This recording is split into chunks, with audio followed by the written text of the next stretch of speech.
The second and likely last season of The Punisher has dropped on Netflix, and I've given it a good watch. The basic plot of this story is that Frank has sort of dealt with his past, so say in the first series, got rid of all the people who killed his family, and he's just living life on the road, and he's relatively normalised. He then gets drawn into a plot where a young woman is on the run from bad people who seem to have very good financial backing and being able to send lots of sort of high-end assassins and hitmen after this young girl. At the same time, Billy Russo, his former friend and person responsible in the killing of his family, who we saw him mash up his face at the end of the first series, is also escaping from hospital and is another thorn in his side. This draws Frank back to New York, where he has to deal with problems on both fronts. You see the return of characters from the first series, such as his friend from the therapy group, Agent, I can't get a mash up her name now, Medii, the Homeland Security agent, and there's new characters such as the young girl that he helps, and a therapist for Billy Russo, who has a large part to play in his story. There's also a cameo from Cameron Page towards the end of the series, but it's nothing too spectacular, and it doesn't span lots of episodes. The best way to talk about this, I think, is to do pros and cons. So I wrote down a list of pros and cons. It's not an exhaustive list, but it covers the main points that I, as someone who likes action films, likes these Marvel series, thought of as I went through the series. So we'll start with the pro. This series is not so grim. The first series was incredibly grim, and I don't just mean dark, but just sort of depressing. The subject matter, the things it covered, there's lots of stuff about gun violence, and it was laid on quite thick, and it was just grim and very heavy watching. This, whilst it covers some of the same areas, it's not so grim. There are like jokes, and it feels that it's shot a bit more lightly, and the sequences move a bit more quickly, and watching this series as a whole doesn't feel like a slog. I don't think, geez, that's a bit heavy, on to the next episode. This seems to move along quite quickly, so that's really good. A con though is that the first 30 minutes of the first episode could put anyone off.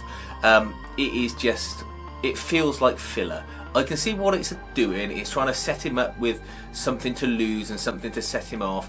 But really it's just him picking up a girl in a bar, having breakfast with her and her kid, and obviously there's parallels with his family.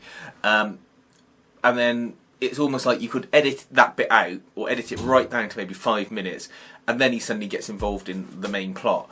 It just felt like really, really bad filler. Like I said, I'm sure it serves a purpose for character development, but in this kind of series, we've already had that for the whole series and in Daredevil. You don't need it in this. Pro is Billy Russo. And I say Billy Russo for a reason, not Jigsaw. The character Billy Russo has changed after having his sort of company taken away from him, his face destroyed to some extent, although he does have sort of like beastly scars, but I can't try in a sec. And you know, you see that he's got this brain injury, so he's got sort of unpredictable memories and impulse control, and he's a good character and a good foil for Frank, and he helps move the plot along. I mean, he's really well acted as well. I'll put the actor's name at the bottom because I can't remember it right now. But then the con, or the parallel to that, is Jigsaw.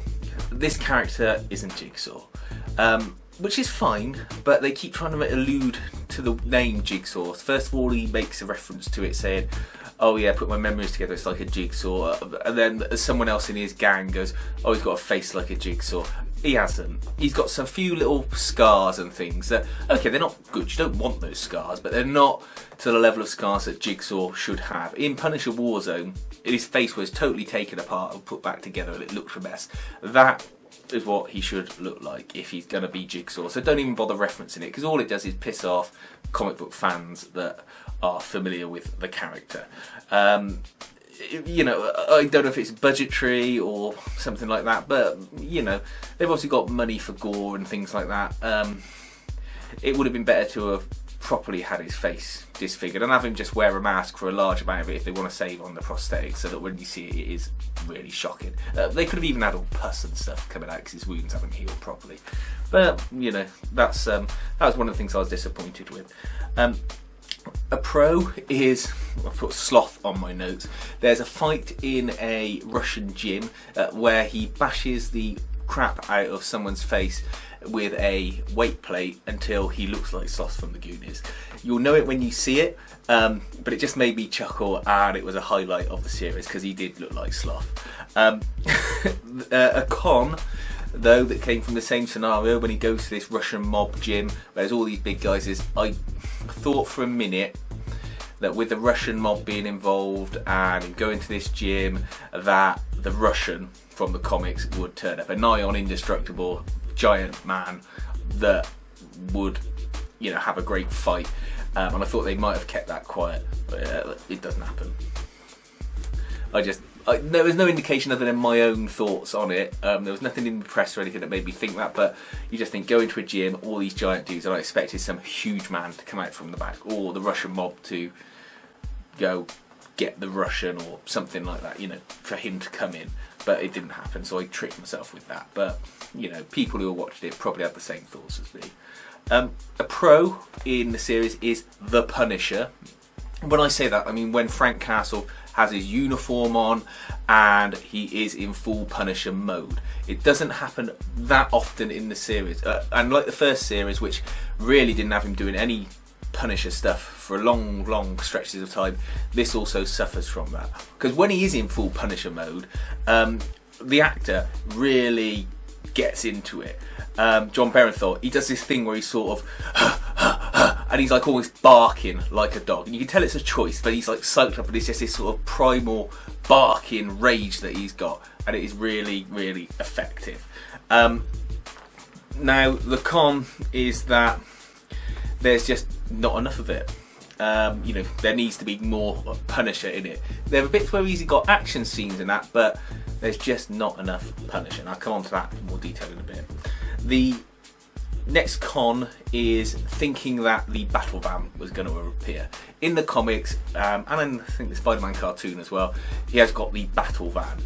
This is like a tricked out vehicle that he drives around in with weapons and gadgets and devices on it that he can use. Now look, you don't have to have the full battle van, but he starts off with a black panel van, and you think, oh, okay, this might get converted to the battle van later. No, the van's there for like 2 episodes and then it's gone, and there's never an indication that battle van is going to appear in any shape or form.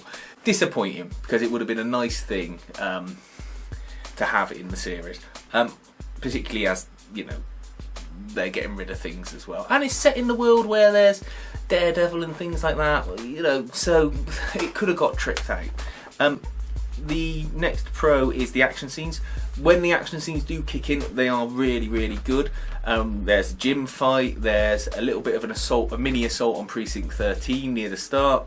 There is a fight between the ladies, the therapist and the Homeland Security officer, that's really good. Although it doesn't end the way I thought it was. I thought that someone was going to get the therapist was going to get a face full of scalding water to disfigure her, because there was a kettle on the side. I thought it was going to be Chekhov's kettle, but it wasn't.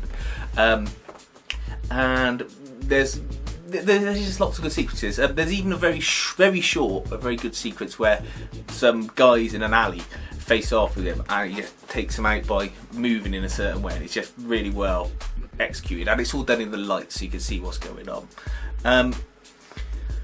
The con, though, is there's no variation really in the themes and plots from the first series. Okay, he's not looking for the people that killed his family, but it's the same thing where you've just got this big long arc. You've got him sort of sitting around being miserable for certain bits of it. There being stressors on him, and it just feels a bit like samey. I know the plot's different, but it just feels samey. There were things they could have done with this series to reference the source material without being comic book-y. I mean, they could have had just a single episode where, a bit like in the War Journal comic I got back there, he just one day he's just trying to get to the graveyard to see his family's tombstone for the day, and he can't get there because he keeps bumping into people or events or circumstances that cause him to have to go into doing Punisher stuff. And then he eventually gets to it. That would be a nice diversion. Just take one episode, do something different with it, and then return to the main plot. But no, it just stays all the way through with the same plot, same story, and there's no variance and there's no sort of difference in the plot. And it just feels a little bit, oh, you could have done something with it. Pro is the cast all round is really good. Everyone in the cast feels on top form. There are no weak points. Con, no mob involvement really. There's a very short bit with the Russian mob, but that's literally an episode, maybe an episode and a bit. Why they don't put him against the proper mob? They mentioned in the first series the Nucci's, how do you pronounce it? And then you could have had Marnucci and things like that. But instead they make it some sort of thing to do with a senator and gay photos and things. It just, okay, it is a kind of mob, but it's like a political thing again. Why not just have him fighting gangsters? At least as part of the plot, that would be quite good. Final pro on my list is wounds. If you like effects for wounds and gore, there's plenty of those in there. There's a scene where a guy's taking a shotgun shot out of his leg. He's got a big cut on his side. Even like healed wounds. There's a wound in the back of the therapist that looks, well, let's call it an axe wound, shall we say? It's not an axe wound, but it looks like something else. Particularly when Billy is fingering it during sex. It looks. There's obviously it's implied that it looks like something else because it's given her pleasure. But there's lots of good wounds and effects and things that are in there. Final con is there's simply not enough violence and punishing. It's like they're scared to make him the Punisher, or they're worried that if he is the Punisher all the time, it will take away impact from the big action set sequences. It wouldn't. They almost neuter him. There's a scene where he goes into a photography studio where there's a guy who is quite clear is taking photographs of underage people. He wants to kill him, and then he gets convinced by his partner, the young girl, not to. The Punisher wouldn't do that. The Punisher wouldn't be convinced not to kill someone. He would just shoot him. Simple as that. And that's what this needs. It needs him being the Punisher more and more. They've had the first series where he's struggling with his identity. Make him the Punisher. Make him do Punisher stuff. And make him, whenever he sees something going wrong, make it so he can't not intervene. It doesn't have to be sort of ultra violence every time, but you've got to make it so that he is this entity that can't stop hurting bad people. And it just sort of grates a little as a fan of sort of the Punisher books and that they don't put that into the character, and they're almost scared of it. And I bet they're scared of it because of political criticism or backlash over guns, when there's so many series, so many films out where people use guns and shoot people. It's not nice, I know that, but this is an 18 rated action series, so it's everyone who watches it is well aware of the topics and the subject matter, and it just feels like he should be the Punisher, when really they dance around it quite a lot, because when he is the Punisher, as I said earlier, he is really good at it. Is it worth watching? Yes, definitely. If you like the Punisher and you want to handle something that's sort of tough, violent, and aggressive, it's a shame that we all know it's going to get cancelled after this series, because I'd like to see a third series where they actually make him the Punisher properly and have him doing some proper sort of Punisher hits on people. So yeah, the Punisher season 2, worth a watch.